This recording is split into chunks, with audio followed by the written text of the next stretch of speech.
Assalamualaikum teman-teman, seperti biasa sebelum mulai Mimin mendoakan semoga teman-teman semua selalu dalam keadaan sehat walafiat. Oke, kali ini kita akan melanjutkan Martial Master versi novel bagian 2087.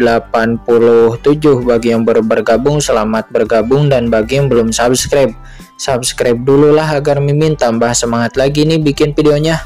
Oke, kalau sudah kita langsung masuk ke isi ceritanya. Ritual yang mana dia saat ini sedang melakukan banyak uji percobaan, yang mana orang yang menjadi uji coba pilnya adalah orang-orang dari keluarga Lin. Kemudian 3 penjaga melapor kepada pemimpin sekte obat spiritual bahwa rumor sudah tersebar kalau sekte obat spiritual mereka telah menjadikan manusia sebagai uji coba percobaan, dan itu akan membuat reputasi sekte obat spiritual mereka sangat buruk. Namun pemimpin sekte obat spiritual tidak peduli. Dia memberikan 3 penjaga itu masing-masing pil obat. Namun mereka langsung berteriak kesakitan karena pil obat itu masih belum sempurna.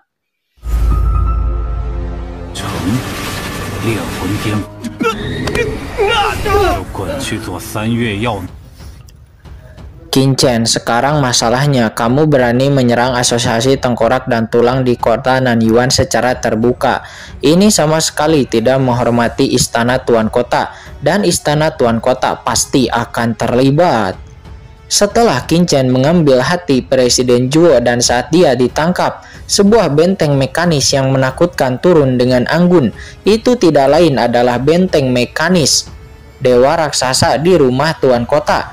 Pada saat ini itu segera setelah benteng mekanis yang sangat megah ini seperti raksasa yang mencapai langit datang, matanya yang dingin tertuju pada Qin-Chen dan raungan keluar. Saya meminta Anda untuk berhenti. Mengapa Anda tidak berhenti? Suara gemuruh yang menakutkan menyebar bergema di kehampaan kota Nanyuan yang tak berujung, dan aura jalan yang menakutkan memenuhi udara seperti jaring menghalangi dunia tengkorak dan tulang menghadapi Qin-Chen dan Saroye yang terselubung di dalamnya. Ini seperti mengurung seorang tahanan dan tidak meninggalkan jalan buntu. Mundur, mundur cepat. Ini adalah formasi pengikatan dari Dewa Raksasa. Ia dapat memblokir dunia ke segala arah jika Anda bisa mendapatkan otoritas dari istana tuan kota. Formasinya, maka Anda bahkan dapat memobilisasi area sekitarnya. Kekosongan tak berujung memenjarakan segalanya. Orang-orang yang tak terhitung jumlahnya yang menonton dari kejauhan pun tiba-tiba terbangun dari keterkejutan. Presiden Zhuo yang hatinya dicabik-cabik oleh Qin-Chen. Mereka semua pun dengan cepat mundur dan bersembunyi di luar jangkauan pengekangan kekosongan Dewa Raksasa karena takut akan terpengaruh. Jenderal Montu. Nampak Jenderal Montu ini menyipitkan matanya, menunjukkan sedikit rasa dingin dan ketidakpuasan.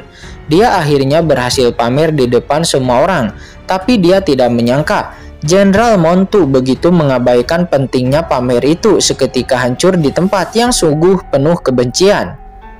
Dia tidak puas, tetapi ada sedikit ekstasi di wajah Presiden Zhuo yang dipenjara dengan kuat oleh cakar Saroye, dan dia berteriak, "Jenderal Montu, selamatkan aku secepatnya."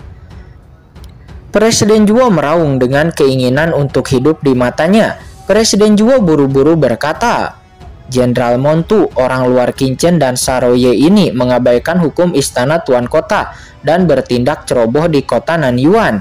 Saya berharap Jenderal Montu akan mencari keadilan untuk saya dan memberikan saya dunia yang damai di kota Nanyuan."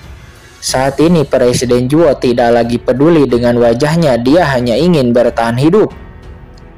"Sialan, apa yang kamu melolong?" Saroye menjadi tidak puas dan dia langsung menampar wajah Presiden Zhuo dengan keras, menyebabkan seluruh wajahnya membengkak. Dia memandang Saroye dengan kaget dan marah, tapi ternyata dia bahkan tidak berani mengucapkan kata-kata kasar. "Saya seorang nelayan, dan seorang nelayan beraninya dia begitu sombong. Sekarang karena dia masih dari klan Komodo Saroja. Bagaimana jika binatang komodo di depannya menjadi gila dan menggigit kepalanya dalam satu gigitan? Jangan khawatir Presiden Zhuo, saya pasti akan membantu Anda untuk mencari keadilan. Tidak peduli siapa itu, mereka tidak akan bisa berkeliaran di kota Nanyuan saya, kata Jenderal Montu. Seketika benteng mekanis besar raksasa itu maju selangkah. Seketika tekanan mengerikan menyapu seperti gunung raksasa, langsung menekan Saroye dan Qingchen. Pada saat yang sama, niat membunuh yang dingin napasnya memenuhi udara, dan dia berteriak dengan dingin kepada Saroye. "Cepat, lepaskan Presiden Zhuo," kata Jenderal Montu. Jenderal Montu ini memiliki kekuatan kaisar tingkat puncak jangka menengah. Selain itu, benteng mekanis dewa raksasa ini memiliki banyak kaisar agung dan juga transenden yang tak terhitung jumlahnya di bawah kendalinya. Namun Saroye saat ini mengerutkan kening dan lalu menatap ke arah Qingchen. Qingchen pun sedikit mengernyit dan menatap dingin ke arah benteng mekanik dewa roh raksasa di depannya. Setelah menangkap Presiden Zhuo, targetnya adalah Menara Tianwei. Akan tetapi Qingchen tidak menyangka bahwa tuan kota penguasa akan ikut campur. Qingchen mengangkat tangannya dan harta yang tak terhitung jumlahnya di markas besar Asosiasi Tengkorak dan Tulang diambil ke tangannya seperti sungai yang panjang. Dan saat berikutnya, Qingchen melangkah maju dan mendatangi Saroye, memandangnya dengan acuh tak acuh pada roh raksasa yang dikendalikan oleh Jenderal Montu di depannya. "Benteng mekanik ilahi, siapa? Apakah kamu ingin menyerangku?" Jika aku ingin menyerang seseorang, apakah aku memerlukan izin dari Anda?" kata Qingchen. Dia berkata sambil mencibir. Mendengar ini, orang-orang kuat yang tak terhitung jumlahnya di sekitarnya menjadi tercengang. Berani, sangat berani sekali. Qingchen ini sangat berani berbicara seperti ini kepada Jenderal Montu di bawah komando Tuan Istana Penguasa Kota. Apakah dia benar-benar tidak takut kematian? Sementara saat ini di suatu tempat di kejauhan dalam kehampaan yang gelap, sesosok hitam muncul. Itu adalah manajer gedung luar Menara Tianwei. Dia melihat pemandangan di depannya dengan pupil matanya yang mengecil. "Tidak, sepertinya aku terlambat. Kerangka tua ini sepertinya benar-benar hanyalah sampah. Dia sebenarnya ditangkap oleh anak itu di markasnya sendiri. Tapi sudahlah. Anak ini telah menyinggung rumah penguasa kota. Sekarang mari kita lihat bagaimana dia bisa mati." Selanjutnya pramugara ini pun bersembunyi di sudut yang dingin dengan senyum mengejek di sudut mulutnya. Lelaki kecil ini sangat menarik, kata Master Papiliun Abadi. Tidak jauh dari sana, pemimpin Papiliun Abadi juga menunjukkan ekspresi lucu.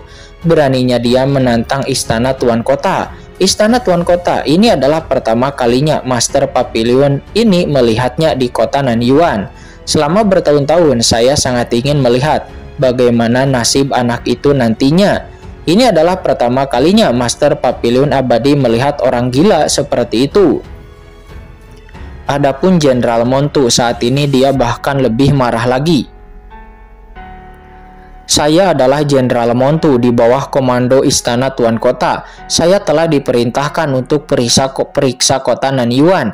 Jika Anda belum dengan izin dari Istana Tuan Kota saya dan mulai mengambil tindakan di kota saya, maka," kata Jenderal Montu. Seketika benteng mekanik yang menakutkan itu mengambil langkah maju dan melepaskan niat membunuh yang dingin pada Qingchen sangat marah.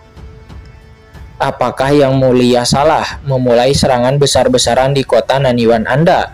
Mata Qingchen acuh tak acuh. "Presiden Zhuo lah yang telah menyerang saya lebih dulu dan mengirim orang untuk membunuh saya. Di mana istana Tuan Kota Anda saat itu? Dan sekarang Kaisar ini mengambil tindakan terhadap Asosiasi Tengkorak dan Tulang. Namun Anda mengatakan bahwa Kaisar ini membunuh orang secara sembarangan?" kata Qingchen. Dia berbicara ketika persepsinya telah menembus ke dalam hati Kaisar Presiden Zhuo. Segera beberapa aturan besar dan teknik rahasia yang telah dipahami Presiden Zhuo selama zaman yang tak terhitung jumlahnya hampir tidak berguna di bawah persepsi Qingchen. Dan pada saat yang sama, Kincen menunjuk dan menekan dari dahi Presiden Zhuo. Kemudian, boom! Sebuah kekuatan mengerikan dari Kincen mengalir seperti banjir yang menghancurkan, memasuki pikiran Presiden Zhuo dengan kekuatan besar.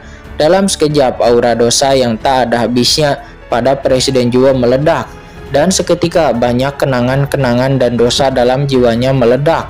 Segala sesuatu muncul seperti air mengalir, tersaji jelas di depan mata Kincen.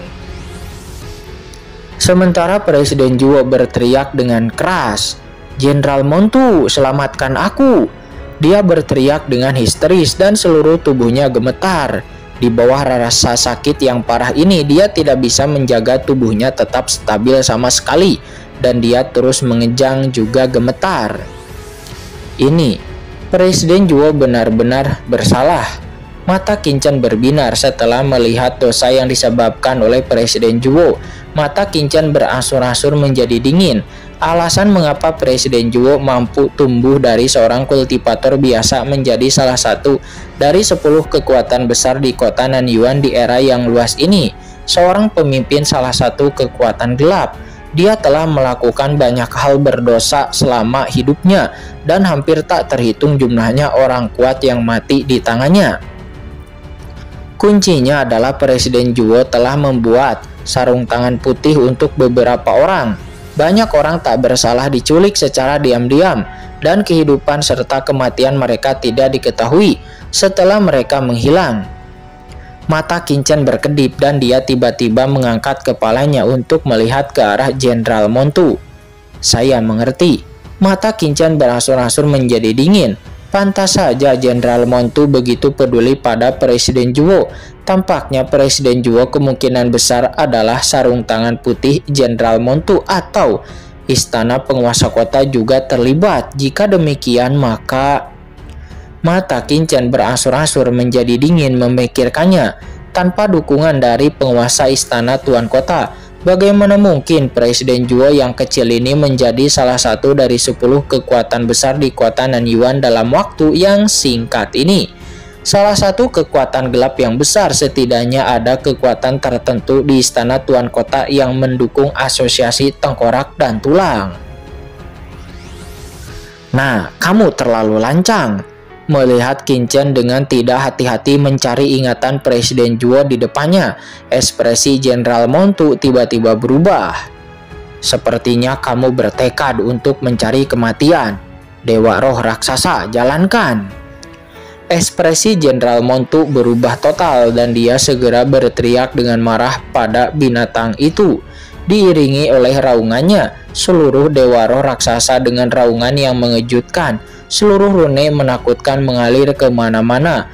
Di armor gelap dan aura yang menakutkan, semua orang meledak dalam sekejap menekan Kincen dengan keras. "Saya mengerti."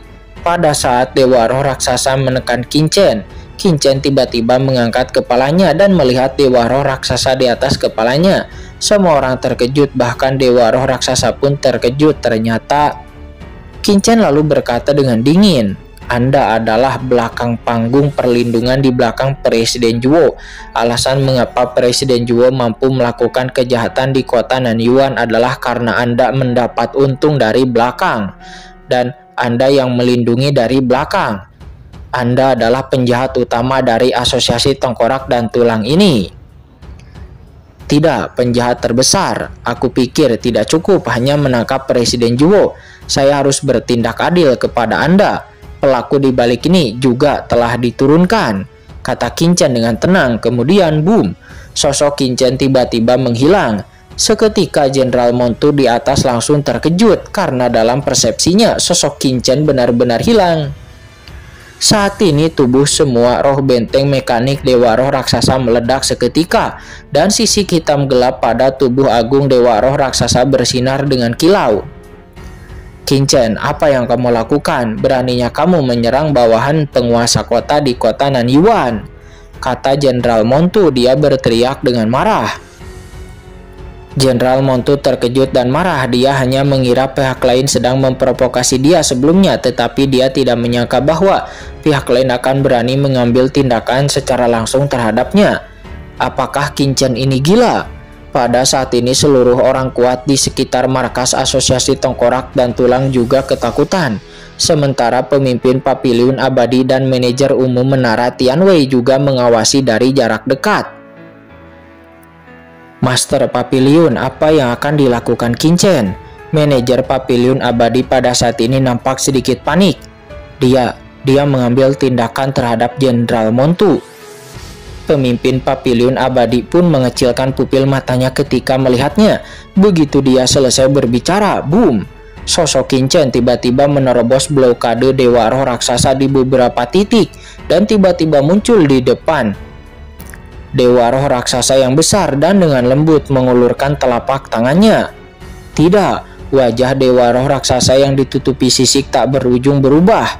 Benteng mekanis tubuh Dewa Roh Raksasa melebar dan menghancurkannya, mencoba memblokir serangan Qin Chen.